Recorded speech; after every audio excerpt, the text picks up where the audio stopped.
Being an anime fan these days is particularly difficult since certain individuals will not accept criticism, whether it's constructive or not.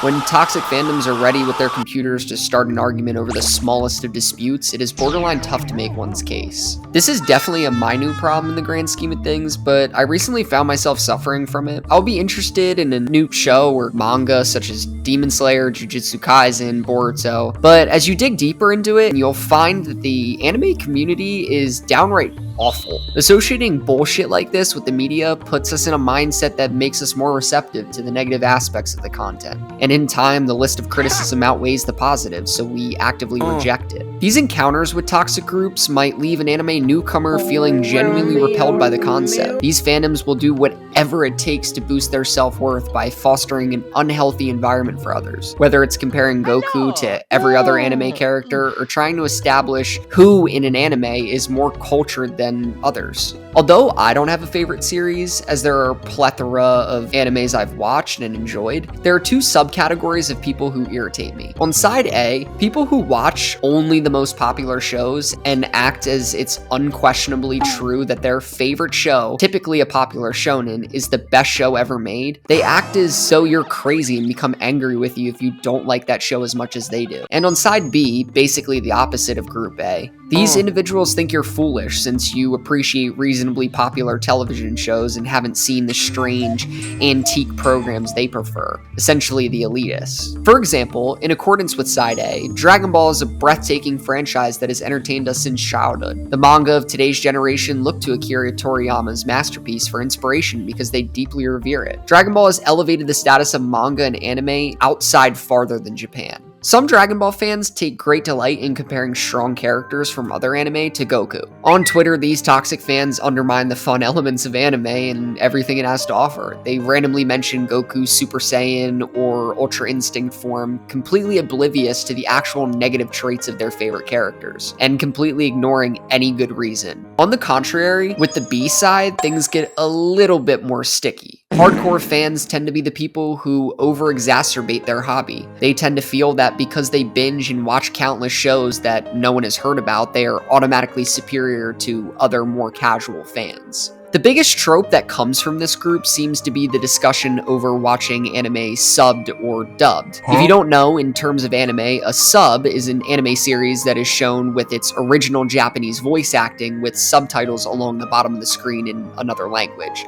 usually English for viewers in the United States. Subbed anime is often preferred by purists who feel that the anime series should not be changed in any way from the original version. Anime fans who only watch subtitle versions of the show are often referred to as elitists or purists. They are often avid fans of anime, aka otakus, and one main reason purists prefer subtitles is that subtitles allow them to experience anime in a way the creators intended. However, this shouldn't impede on others' abilities to enjoy the community the way they want to. It seems like common sense that time and time again people will always have something to say about how you do something, but this alone intentionally hurts the culture as a whole, as it discriminates against newer viewers. Secondly, I want to cover the topic of shippers. The term shipper comes from supporting a ship. To ship something means a person wants two characters to get together and or show support for those two characters already together. Because most of the time shippers can be very toxic and a bit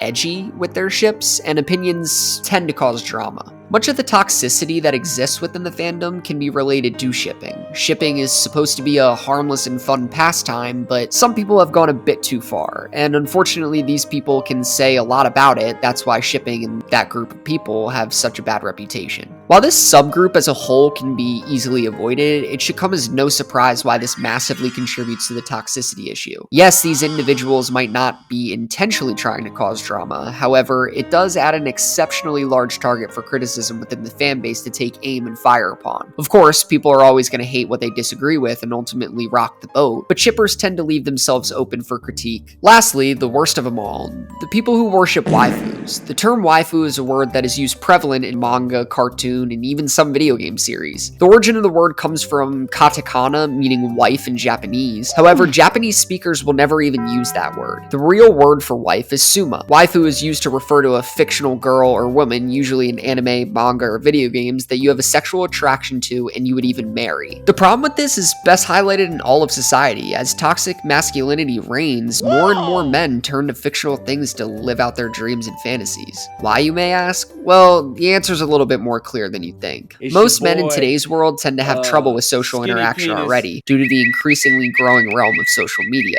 With this comes limited time to address certain values that we as humans thrive on. The problem with this is that because the ease of access people have to the internet, it counts as the same dopamine response as something of an actual physical or emotional relationship, which might offer the same thing at just the touch of your fingertips. Unfortunately, I don't think there's a clear-cut way to rid all the toxicity from any form of fan base. It seems that no matter how hard you do your best to alleviate the negatives, they are always present. It almost goes hand in hand with Madara's famous quote about positives and negatives. In this world, wherever there is light, there is always shadows. As long as there is the concept of victors, the vanquished will also exist.